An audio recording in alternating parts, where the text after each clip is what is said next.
All right, well, welcome to the post-match interview between the very first rematch at Essential Tennis, Ian versus Chris.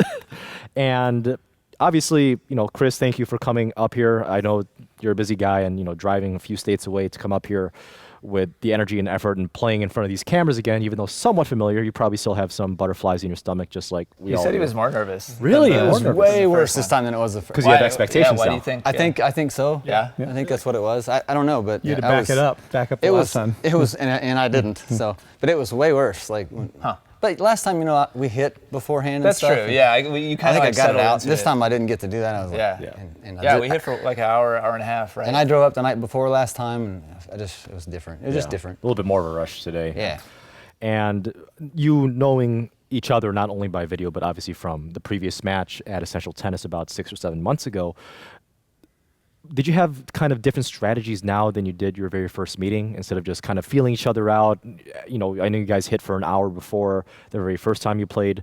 You guys kind of know what to expect from each other now. What strategies and or tactics did you guys try to feel around with this time versus the very first time you guys played? Yeah, I had, I talked to the camera about it, our last match. I had a particular tool in my toolbox that I was trying to sharpen our last match because I was unhappy with how that part of my game was feeling. So I had an objective, like kind of a personal development objective for our last match. And after losing that match and this being the first rematch, for me, that all went out the window, and it was just all about the W today. Like, no matter what tactic I had to use, whatever, however, fringe, the strategy had to be, I was going to use whatever it took to win today. So yeah, in the previous match, I was specifically trying to find kind of my footing and my tempo on the baseline. And today, it was kind of the opposite. Like, I had no interest in giving you tempo or footing on the baseline, and so I kind of played the opposite role as I did our last match.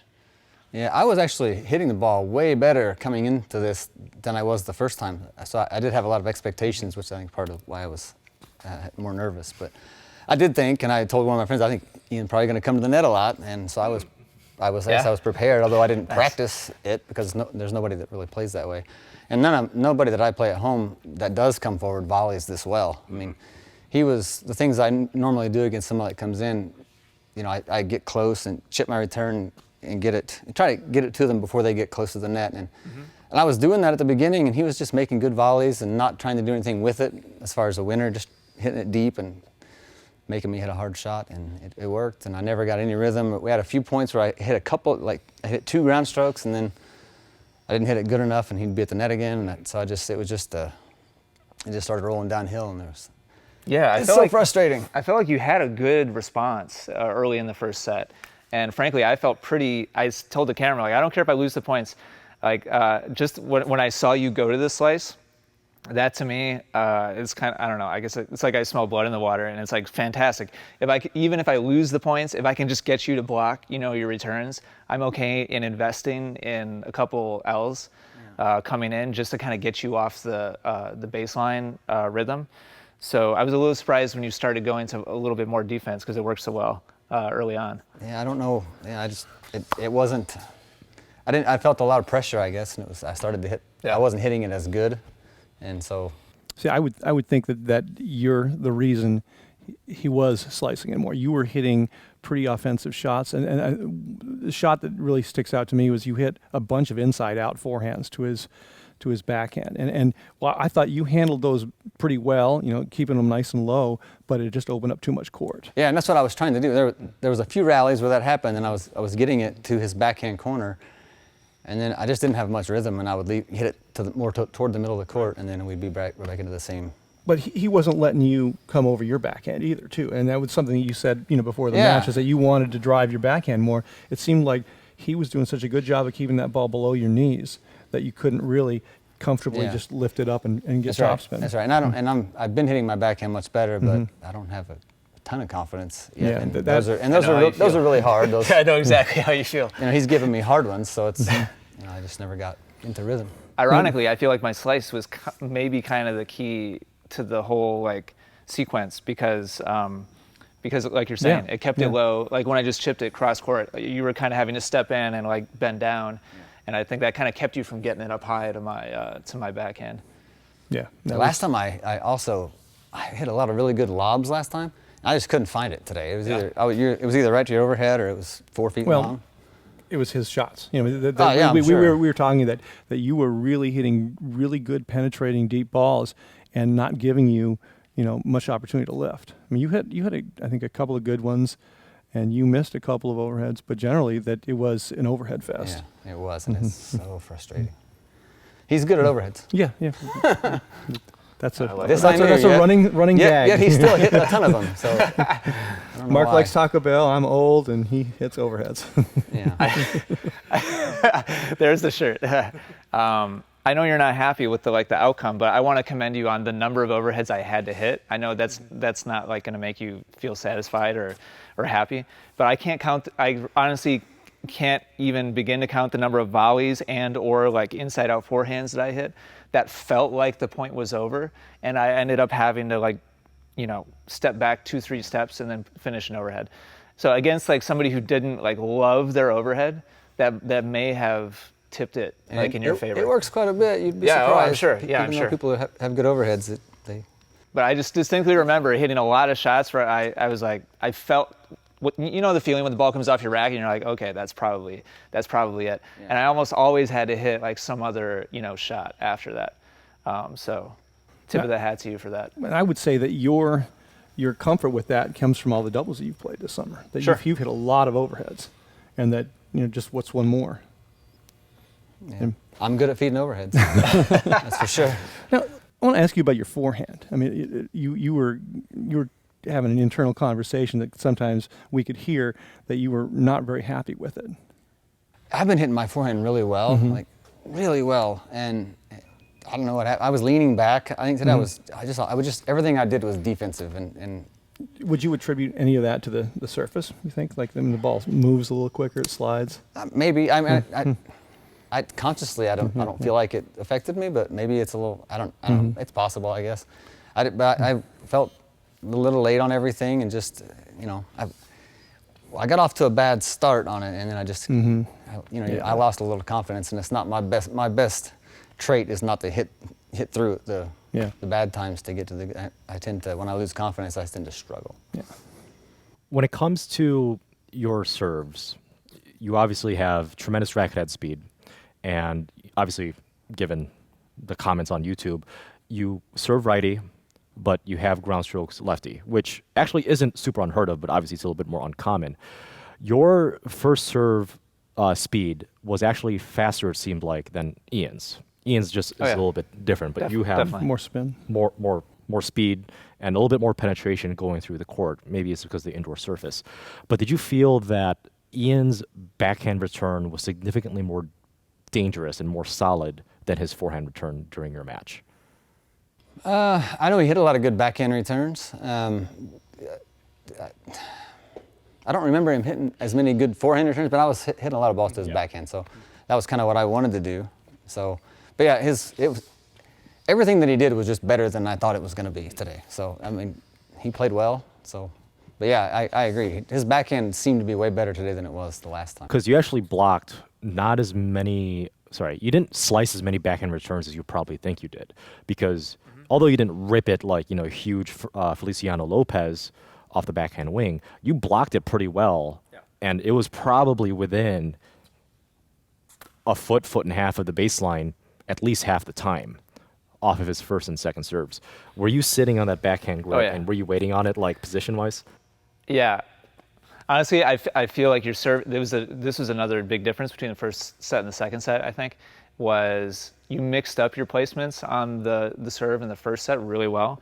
And then once we got to the latter part of the first set and then into the second set, I don't know that I hit a forehand return. So I got into just kind of a rhythm of, I wasn't, no continental grip, no forehand grip, just like backhand grip.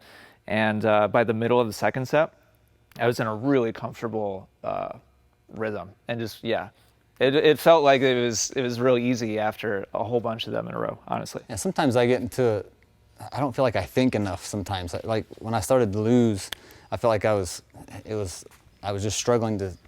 So I don't think I didn't really think about it. I probably should have mixed up my serve more, but it's just I don't even remember the thought process. I was just hitting serves. Listen, like everybody on the internet, would target my backhand, and I don't blame anybody for doing that. So, but yeah, it felt like you were just kind of on autopilot. I actually wanted to, especially on the ad side, to try to kick it kind of out wide and then open up the court. And I kind of started doing it a little bit, or trying to do it in the first set, but in the second set, I didn't do it. One of the things that I personally saw in the first, I would say maybe 4, maybe even 5 games of the first set, is when Ian was at the net and he made the mistake of hitting it to your forehand when you set up, you actually went at his body fairly well. And I thought you found some pretty good success because of how relatively heavy and how much spin and pace that your forehand had, even though he was taking time away from you. Was that on purpose, or was that just kind of like a product of the situation? Yeah, I don't think it was on purpose. I was just trying. I think I was just trying to. Sorry. I think I was just trying to get a good, to hit it hard, and try to make him hit a volley, maybe a hard volley. And if I got it past him, great, or I got it at his feet or whatever. But at that point, I was just trying to get some rhythm on and just trying to hit the ball in the middle of the strings, and so yeah, I mean it worked. I don't know why I just didn't. I stopped in the second set on those balls. I lobbed them. Yeah. So it's maddening. Pressure does strange things to people. That sometimes you rush, sometimes you take stock. And I think today you were rushing. Yeah. Yeah. I don't feel like I feel like I hurried through the set and it's over, and it was 5-0, and I'm like, I've dug a huge hole, and I feel like I've been out here for 10 minutes, and I just wanted to play more. Yeah. So I wanted to get my into the match a little bit, and I just couldn't do it. So tomorrow you're playing Scott. Have you watched Scott's match play? It's been a minute, but yeah, I've watched. At the time, I wasn't thinking of playing him. I just watched because I was watching, but yeah. But I've seen it. I know. I thought I might watch a little bit tonight. I got nothing else to do, I definitely don't reveal whatever your tactics are, but I'm just curious, do you have a game plan going into tomorrow? Yeah, I do. I do. Yeah, you definitely don't have to talk about it. I'm just curious. Yeah. Anything change after the match today? No, I don't think so. Okay. I think I'll stick to. We'll talk about. We'll talk later. about dinner. Yeah, yeah. No, yeah. I'm not asking you to. But yeah, I think reveal anything. We'll see what happens. But I do have a strategy. We'll see how nice. It works. I'm curious to hear what it is. I know what Scott's strategy is. Yeah. Especially after he saw question. this match, he might have an idea what he might do. I don't know. We'll see. It's going to be interesting. That Ian and I sometimes play the same. Sometimes. I think that when we've played the same people, we've had similar strategies. So I'm no secrets there. There's nobody. There's just nobody that plays. I mean, nobody plays that way. I mean, at least nobody around Indianapolis at 4-5 or whatever, 4-5-5. They just don't play that way. Yeah. It's different. And I remember back in college and stuff. I used to surprising. love it when people come to the net. Because you play a lot of indoor tennis, right? Yeah, people just don't. I mean, In our age group, it's not like it was unheard of. Kind of on the cusp of coming out of that old school. Yeah, I think people who play. There's some guys maybe who would play that way, but they play doubles. That's a good point. Yeah. So therefore, I never see those people Yeah, that's a good point. because I don't play doubles unless I'm forced. Sure. Gentlemen of a certain age, right? Want to play doubles. What age is that? Speaking. Huh? What age is that? Like Older than me. 50. I'm only 25, so it's older than me. You look good, man. You look good for 25. All right. Any kind of final questions from the peanut gallery? No. Look forward What are you to going to do the match. differently? I mean, what would you do differently? And what are you going to do What am I differently? gonna do? Yeah, in we're the about third to play a set. third set, Third yeah. set, yeah. I'm going to, if Ian continues to, whether he comes in or not, I'm going to try to hit through my returns a little bit better, or a little bit more. Maybe not chip so much. At least I'm going to try it and see what happens. Sure. I know I can return. I just like that. I just don't do it very often. My chip return against someone that stays back, it lands a couple feet from the baseline. It usually kind of neutralizes the serve, but I don't know. That's what I We'll see. meant by blood in the water. And that's such a juicy serve and volley return. As soon as I see that face open up, it's like green light. Yeah, well, I'm going to try not to do that. All right. Well, I'll be upstairs commentating well, Mark has to take off, but Doing this. yeah, it's like more. All right. see. Chris, thanks for coming back up. You know, Thanks for having me. I always say to the camera, I mean, anybody who puts themselves, it's super easy to watch and to comment and to judge. You know, it takes a lot of courage to come out here and play in front of the camera. So, you know, thank you for being brave enough to come out here and do it a second time and put yourself on the line. We all appreciate that. I'll do it as much as I can. Like I said, we got to have a rubber match now. Yeah. Love We'll it. see. Yeah, we definitely will. Thank you. All right, thanks. Appreciate it. Thanks, guys. All right, let's go 3. Thanks, Mark. Good job, Mark. All right. Well, I'm happy that we're gonna play a third set. All right. So, Chris wants to play more. I don't know what Ian's gonna do. Hopefully, he continues to do what he was doing. I think I'm just gonna keep doing what I was doing. Slice forehand winner. I'm hoping to play my game. I'm kind of at a point in my work on my game that I want to push myself physically as much as possible. Ah, frick.